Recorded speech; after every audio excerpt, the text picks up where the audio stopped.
اللہ تبارک و تعالی کی حمد و ثنا اور دل کی گہرائیوں سے حضور جان رحمت سرکار کریم علیہ الصلاۃ والسلام کی ذات اطہر پر درود پاک پڑھ لینے کے بعد برادران اسلام، دعا ہے اللہ کریم سے کہ اللہ کریم مجھے حق کہنے کی توفیق عطا فرمائے اور ہم تمام مسلمانوں کو حق سن کر اسے قبول کرنے کی اور اس پر عمل کرنے کی توفیق عطا فرمائے۔ برادران اسلام، اس حوالے سے گزشتہ نشست میں نے آپ کی خدمت میں حضور سیدنا امام علی مقام امام حسین رضی اللہ تعالیٰ عنہ کی سیرت ناز پر گفتگو کی تھی اور آپ کی شان سے متعلق بے شمار باتیں عرض کی تھی۔ دوستو، یاد رکھیے گا کہ جیسے ہی امام علی مقام کی پیدائش ہوئی اسی وقت سے تمام لوگوں کو معلوم ہو چکا تھا کہ رسول اللہ علیہ السلام کے یہ پیارے شہزادے میدان کربلا میں بڑی بے دردی کے ساتھ شہید کر دیے جائیں گے۔ حضور کریم علیہ الصلاۃ والسلام کو بھی اس کا علم تھا، حضرت علی کرم اللہ وجہ الکریم کو بھی اس کا علم تھا، حضرت سیدہ فاطمۃ الزہرا رضی اللہ تعالی عنہا بھی بخوبی جانتی تھی، اور حضرت امام حسین اور حضرت امام حسن رضی اللہ تعالی عنہما کو بھی اس کا علم تھا کہ حضرت امام حسین خود بھی جانتے تھے کہ وہ میدان کربلا میں بڑی بے دردی کے ساتھ شہید کر دیے جائیں گے۔ حضرت ام فضل بنت حارث رسول کریم علیہ السلام کی پیاری چچی فرماتی ہے کہ ایک مرتبہ میں امام علی مقام کو گود میں لیے ہوئے تھی، اور میں جس وقت رسول اللہ علیہ السلام کی خدمت میں حاضر ہوئی تو حضور تشریف فرما تھے۔ میں نے رسول کریم علیہ السلام کے پیارے شہزادے کو حضور کریم علیہ السلام کی گود میں دیا۔ آپ فرماتی ہیں کہ رسول کریم علیہ السلام نے اپنے شہزادے کو پیار کیا، اور پھر میں کیا دیکھتی ہوں کہ حضور کریم علیہ السلام کی مبارک آنکھوں سے آنسو جاری ہو گئے، سیل رواں جاری ہو گئے، وہ رکنے کا نام نہیں لیتے تھے۔ حضرت ام فضل فرماتی ہے میں نے عرض کی سیدی یا رسول اللہ صلی اللہ علیہ وسلم، میرے ماں باپ آپ پہ قربان ہو جائے، آپ کی آنکھوں میں آنسو کیوں ہیں؟ تو رسول کریم علیہ السلام نے ارشاد فرمایا اے میری پیاری چچی، ابھی میرے پاس حضرت جبریل امی آئے تھے اور انہوں نے یہ بات میری خدمت میں عرض کی کہ پیارے یا رسول اللہ صلی اللہ تعالی وسلم، آپ کے بیٹے حسین کو آپ کی امت کے کچھ لوگ کربلا کے میدان میں بڑی بے دردی سے شہید کر دیں گے۔ تو حضرت ام فضل فرماتی ہیں کہ میں نے حضور سے پھر کہا یا رسول اللہ صلی اللہ علیہ وسلم، کیا آپ کے اس پیارے اور عظیم شہزادے کو آپ کی امت کے کچھ لوگ شہید کر دیں گے؟ تو حضور کریم علیہ السلام نے ارشاد فرمایا ہاں میری چچی جان، میرے اس شہزادے کو میری امت کے چند لوگ شہید کر دیں گے۔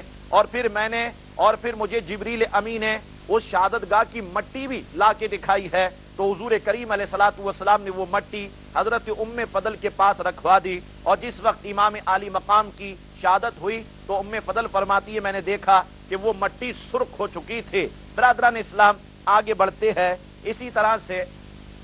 حضرت انس رضی اللہ تعالیٰ عنہ بھی اسی طرح کی ایک بات بیان کرتے ہیں۔ فرماتے ہیں کہ ایک مرتبہ بارش برسانے والے فرشتے نے اللہ تبارک و تعالیٰ کی بارگاہ میں عرض کی کہ مولا کریم، میں تیرے محبوب کریم علیہ السلام کے پاس جانا چاہتا ہوں اور انہیں ایک قبر دینا چاہتا ہوں۔ حضرت انس فرماتے ہیں کہ اللہ تبارک و تعالیٰ نے اجازت دی۔ وہ بارش برسانے والا فرشتہ جس وقت رسول کریم علیہ السلام کے در دولت پر حاضر ہوا تو امام علی مقام فوراً آئے اور حضور کریم علیہ السلام کی مبارک گود میں بیٹھ گئے، اور حضور کریم علیہ السلام انہیں بوسے پہ بوسے دینے لگ گئے۔ تو بارش برسانے والے فرشتے نے عرض کی سیدی یا رسول اللہ صلی اللہ علیہ وسلم، کیا آپ امام علی مقام سے بہت محبت کرتے ہیں؟ حضور نے فرمایا بے شک میں اپنے حسین سے بہت محبت کرتا ہوں۔ تو اس فرشتے نے عرض کی سیدی یا رسول اللہ صلی اللہ علیہ وسلم، کیا آپ کو معلوم ہے کہ آپ کی امت کے چند لوگ آپ کے اس شہزادے کو فلانی جگہ پر فلانے مقام پر بڑی بے دردی کے ساتھ شہید کر دیں گے؟ اور پھر اس فرشتے نے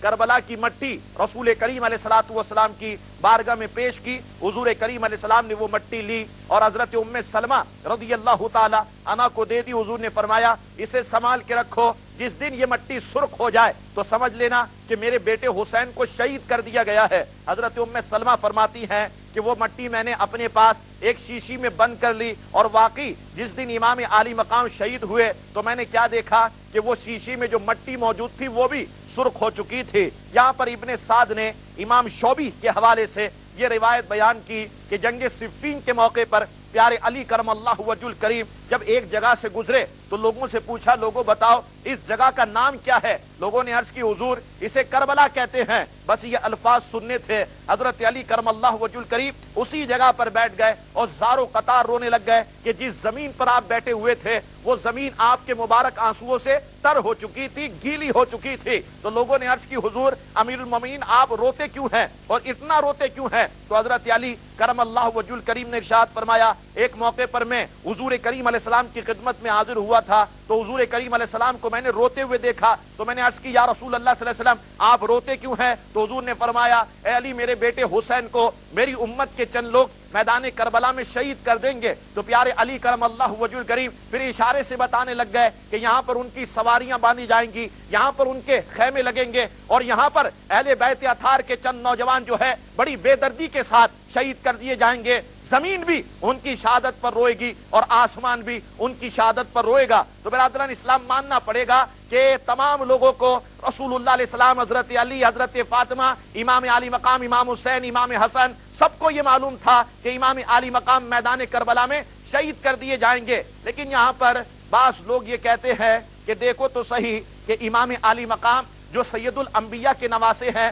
اور صحابی رسول ہیں، تو جو اور صحابی رسول کا درجہ بہت بلند ہوتا ہے، تو جب امام علی مقام کربلا میں اپنے آپ کو نہیں بچا سکے تو کوئی قطب اور کوئی ولی کسی کی اور کیا مدد کر سکتا ہے؟ جب امام علی مقام اپنے آپ کو نہیں بچا سکے تو دوستو یاد رکھیے گا، اگر کوئی یہ سوال کرے تو جواب یوں دیجئے گا کہ امام علی مقام کربلا میں اپنے آپ کو بچانے نہیں گئے تھے بلکہ اپنی جان دے کر کے وہ اسلام کو بچانے گئے تھے، اور جان بچانے کا راستہ تو ان کے لیے ہمیشہ کھلا ہوا تھا، کیونکہ جب آدمی مجبور ہو جائے اور بات جان بچانے کی آ جائے تو جب حرام قطعی کھانا پینا جائز ہو جاتا ہے، جب مردے کا کھانا پینا جو ہے جائز ہو جاتا ہے، جب جھوٹ بولنا جائز ہو جاتا ہے، تو امام علی مقام کے لیے تو یہ راستہ کھلا ہوا تھا کہ آپ تھوڑی دیر کے لیے جھوٹ موٹ یزید کی بیعت کر لیتے اور بعد میں کہتے کہ نہیں میں نے تو بس جھوٹ موٹ یزید کی بیعت کی تھی۔ یاد رکھنا دوستو، امام علی مقام جان بچانے نہیں گئے تھے بلکہ اپنی جان دے کر کے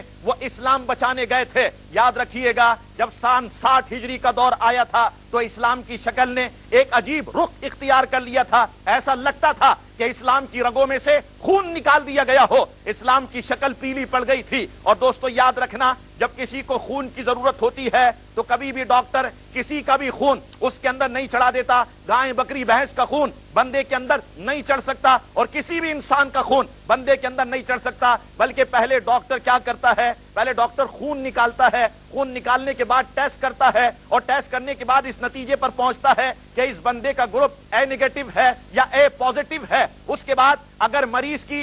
کی ماں آتی ہے، کہتی ہے ڈاکٹر صاحب میرا خون میرے بیٹے میں ڈال دیں، کیا پتا میرے بیٹے میں جان آ جائے، ڈاکٹر والدہ کا خون ٹیسٹ کرتا ہے، کہتا ہے نہیں آپ کا گروپ اس کے گروپ سے نہیں ملتا، اگر آپ کا خون اس میں ڈالا جائے گا تو پھر زندگی رواں دواں نہیں ہوگی بلکہ موت تمہارے بیٹے پہ طاری ہو جائے گی۔ مریض کا بھائی آتا ہے، اس کا خون ٹیسٹ کیا جاتا ہے، ڈاکٹر ریجیکٹ کر دیتا ہے۔ مریض کا دوست آتا ہے، اس کا خون ٹیسٹ کیا جاتا ہے، ڈاکٹر ریجیکٹ کر دیتا ہے۔ ایک آدمی ایسا پہنچتا ہے کہ جس کا گروپ اس کے گروپ سے میچ کر جاتا ہے تو ڈاکٹر کہتا ہے ہاں اس کا خون نکال کے جب اس میں ڈالا جائے گا تو واقعی اس کی نبضیں چلنا شروع ہو جائیں گی، اس کے چہرے پر سرخی نمودار ہو جائے گی۔ تو دوستو یاد رکھنا، سن 60 کا دور تھا، اسلام کی شکل پیلی پڑ گئی تھی، ایسا لگتا تھا کہ اسلام کی رگوں میں سے خون نکال لیا گیا ہو۔ تو اسلام سے پوچھا گیا اے اسلام تجھ میں کس کا خون چاہیے کہ تجھ میں جان آ جائے، تیری نبضیں چلنا شروع ہو جائیں؟ اسلام بول اٹھا انسان کا خون بندے کے اندر نہیں چڑھ سکتا، بلکہ پہلے ڈاکٹر کیا کرتا ہے؟ پہلے ڈاکٹر خون نکالتا ہے، خون نکالنے کے بعد ٹیسٹ کرتا ہے اور ٹیسٹ کرنے کے بعد اس نتیجے پر پہنچتا ہے کہ اس بندے کا گروپ اے نیگیٹو ہے یا اے پازیٹو ہے۔ اس کے بعد اگر مریض کی ماں آتی ہے، کہتی ہے ڈاکٹر صاحب میرا خون میرے بیٹے میں ڈال دیں، کیا پتا میرے بیٹے میں جان آ جائے، ڈاکٹر والدہ کا خون ٹیسٹ کرتا ہے، کہتا ہے نہیں آپ کا گروپ اس کے گروپ سے نہیں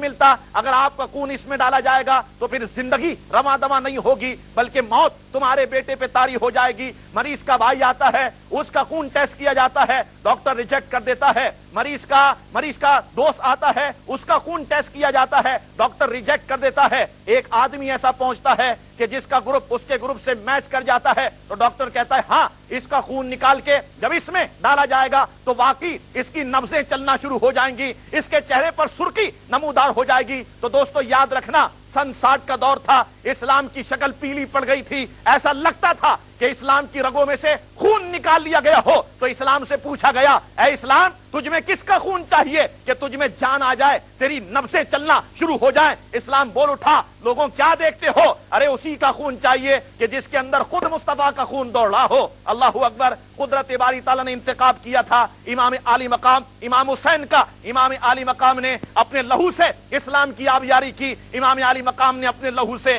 اسلام کی بنیادوں کو مضبوط کر دیا۔ امام عالی مقام اگر جان بچانا چاہتے تو وہ جھوٹ بول سکتے تھے، یاد رکھنا وہ جان بچانے نہیں گئے تھے بلکہ اپنی جان دے کر کے وہ اسلام بچانے گئے تھے۔ اگر یہ جواب بھی کسی کی سمجھ میں نہ آئے تو پھر کہیں ایسا